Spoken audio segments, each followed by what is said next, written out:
All right, hey folks, welcome back. Kind of an ominous way to start a video, but here we go anyway. Imagine a man who works very hard at their job. And they come home, they serve the family with 100 little honey-do list items. They try to emotionally connect with their spouse and hear their heart. The man's trying to read regularly, work out, grow spiritually and Bible, meditation, whatever that means to you. They try to be a good friend to those who are close, manage finances, be generous with those who are around them in need, and their general energy level is always near kind of red line exhaustion. There's always more work needs, there's family needs, there's personal needs and ministry needs. And after a while, and maybe if they're really strong, it's a long while, but the pressure gets to them. And then they just snap. Or maybe they despair and they just kind of shut down.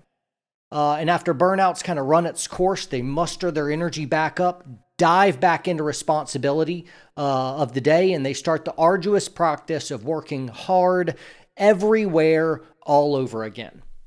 And you can imagine similarly a wife who's juggling a career and trying to be that glue that kind of holds the family together as they shoulder the lion's share of taking care of the kids. And even harder, can you imagine a single mom doing the same? It's like, holy cow, life's hard with all the different things that are like important, and they require your heart, your strength, and your mind to just be fully engaged. And what I'm driving at is balance is everything. And I'm obsessed with it because it's the ticket to life success, I feel. What I mean by this is if you become some like captain of industry, but you're an absentee father and your relationship with your wife isn't vibrant and growing, that's not my version of success. Maybe it's yours. It's not mine, though. I think it's very common to find folks who are really physically strong but spiritually weak.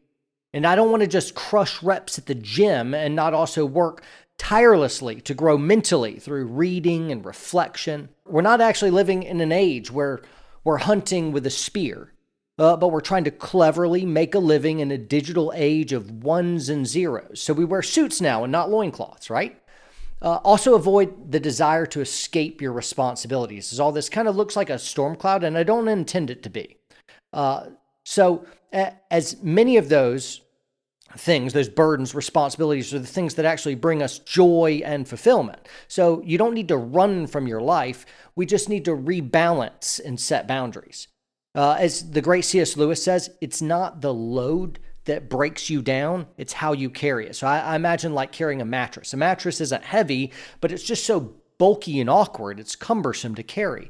Similarly, kind of balancing all of our life and priorities, all that stuff can be really, really tough because we just don't know how to wield it. If we're not balancing life and setting boundaries, we're going to be a disaster.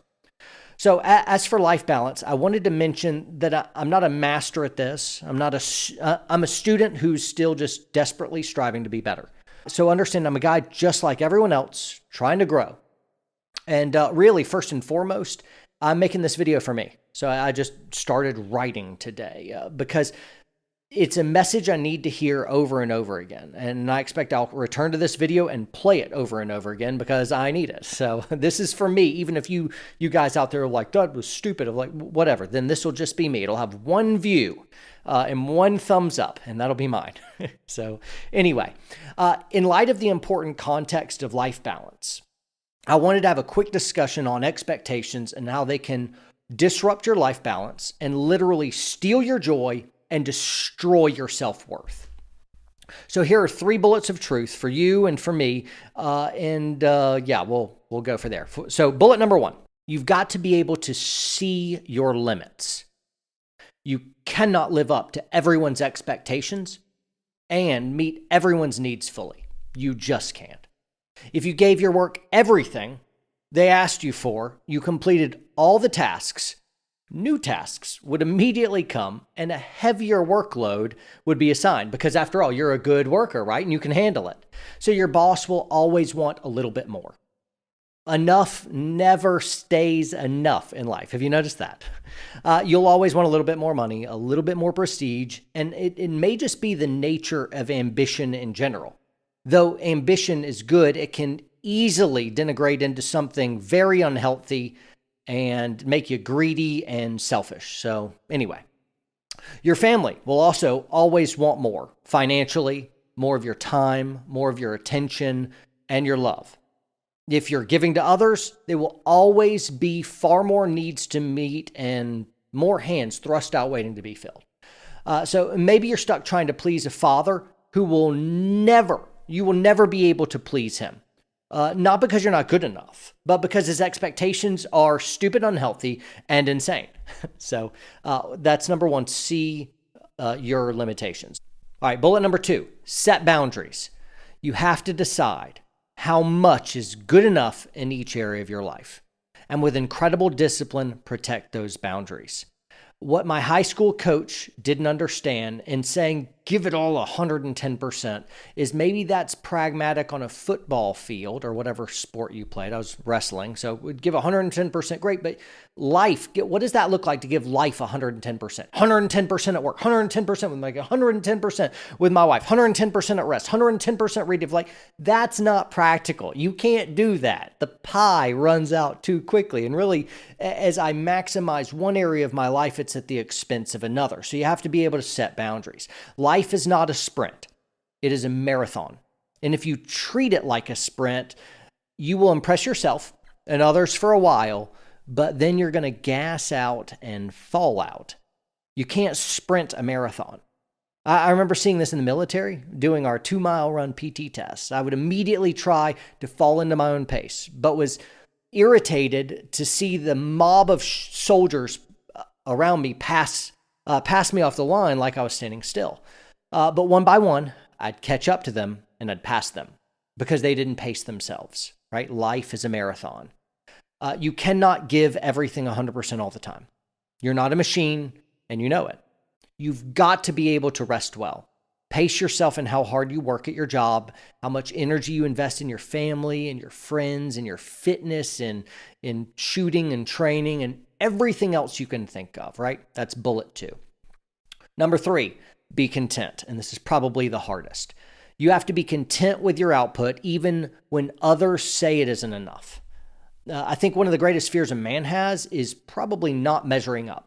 It's not being enough. Women too struggle deeply with this insecurity, mainly in like looks and stuff, other stuff too, but looks. And I think men struggle deeply with this in their strength. This can lead us to leading reactionary kind of people-pleasing lives, and you become a slave to what others think about you.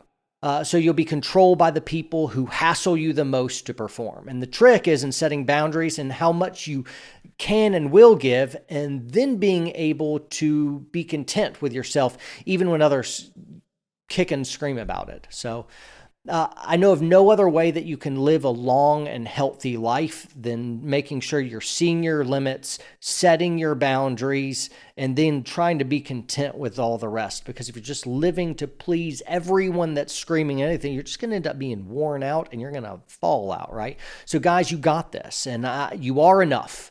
Don't simply just work harder, work smarter, and learn how to rest, for crying out loud, right? So anyway, hope this was helpful for you. It was helpful for me. This was meant for me. Maybe some of you other guys will identify with it as well, because man, I've got a lot of responsibility, a lot of burden, a lot of balls I've got up in the air.